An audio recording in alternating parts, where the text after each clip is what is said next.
Bienvenue chez Rémi, là où tout le monde peut cuisiner. Chaque semaine, 2 marmitons en herbe vont mettre les petits plats dans les grands pour préparer une surprise à une personne qui leur est chère. On va surprendre notre prof de cuisine. On a choisi Patou parce que c'est notre parrain à toutes les deux. On voulait faire une surprise à notre grande sœur parce qu'on la voit pas très souvent. De leurs propres mains, ils vont réaliser un plat gastronomique de A à Z. Mais pour relever ce défi, ils ne seront pas seuls. Le chef Grégory Cuiron va les guider à la manière de Rémi dans Ratatouille. Attends, c'est un peu bizarre. Moi, je suis pas ça sur moi. Mais si l'ambiance et la bonne humeur sont au rendez-vous, ils vont devoir donner le meilleur d'eux-mêmes. Allez, allez, tu t'endors. Ah oui, faut être ça vigoureusement. Leur défi, surprendre et épater un proche qui, accompagné d'un complice, pense venir chez Rémi pour goûter un nouveau plat réalisé par Grégory lui-même. 3, 2, 1. Le proche aimera-t-il ce plat spécialement préparé pour lui? C'est vachement bon. C'est un dessert de pro, y a rien à dire, c'est parfait. Moi, je mange tout. C'est génial. Quelle sera sa réaction lorsqu'il va découvrir qui se cache derrière cette surprise? Oh là là, il va lire le message, Ah ben ça pour une surprise. Je vous sens ému là. Ouais. Je savais même pas qu'ils avaient des dons culinaires. C'est parti, tous à vos fourneaux puisque chez Rémi, tout le monde peut cuisiner.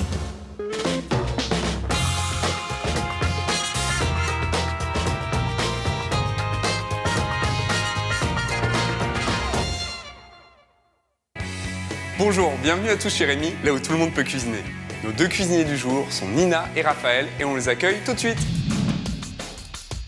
Alors moi je m'appelle Nina, j'ai 13 ans, je vais passer en 4e et Raphaël c'est mon meilleur ami. Moi, je m'appelle Raphaël, j'ai 12 ans, bientôt 13. Je passe en 4e, d'ailleurs, je serai dans la même classe que Nina. Et puis, c'est ma meilleure amie aussi. Camarades de classe, Nina et Raphaël ont surtout créé une complicité à toute épreuve. On se connaît depuis la maternelle, mais c'est depuis la primaire qu'on est vraiment souvent ensemble. Ouais. Enfin, On on s'entend s'entend très aussi. bien. Et puis, on se dit tout. Enfin.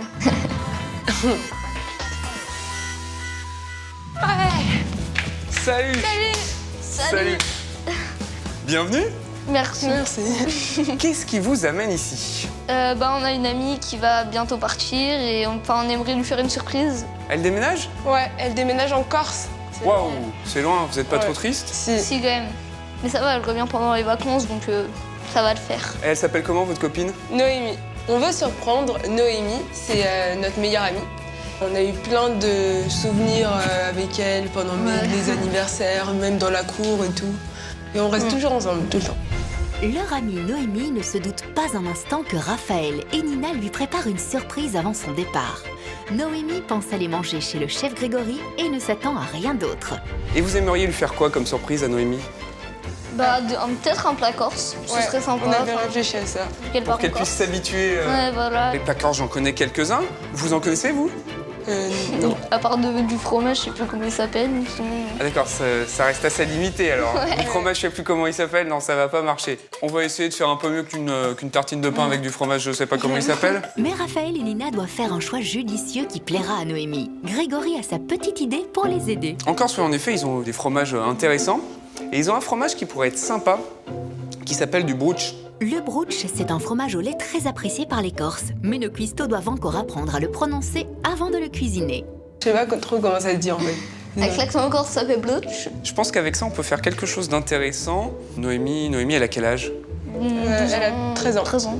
Ouais. Ouais, donc 13 Noémie, ans. je pense que, comme toutes les personnes de 13 ans, elle aime bien les pommes de terre. Oui. Oui. Je pense que j'ai une bonne idée. On va faire un genre de gnocchi, mais à la Corse. L'idée de Grégory, c'est de préparer des sortes de gnocchis à la Corse, des stors appreti. Le brooch serait emballé dans des feuilles de blette. Bon, alors, c'est un plat typique corse. En fait, c'est un peu inspiré des gnocchis. Les gnocchis, vous voyez ce que c'est? Oui. D'accord, donc c'est des pâtes, mais qu'on va faire avec de la pulpe de pomme de terre. Donc, on va commencer par ce qui prend le plus de temps, la pomme de terre.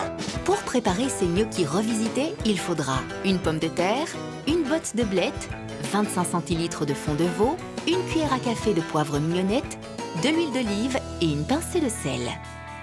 Pour le coup, on va pas s'enquiquiner. On pourrait l'éplucher et la cuire à l'eau, mais moi j'ai une autre technique qui est bien sympa, c'est la cuire au four. On a besoin d'avoir une pulpe de pomme de terre assez sèche, parce que si elle est pleine d'eau, gorgée d'eau, ça va nous faire quelque chose qui va pas du tout tenir, ça va s'affaisser dans l'assiette. Et pour pas qu'elle s'assèche trop, On va la faire en papa, en pipi. En papillote. Bien joué. Voilà. En quoi? En papillote.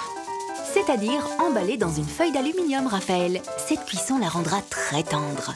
S'il faut se mettre à deux pour mettre une pomme de terre dans une papillote, on n'est pas près d'y arriver. Je sais pas si elle va manger grand-chose, Noémie, en arrivant. On la met au four? Ouais, alors. Hop.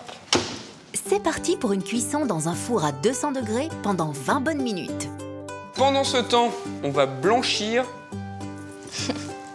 nos feuilles de blettes.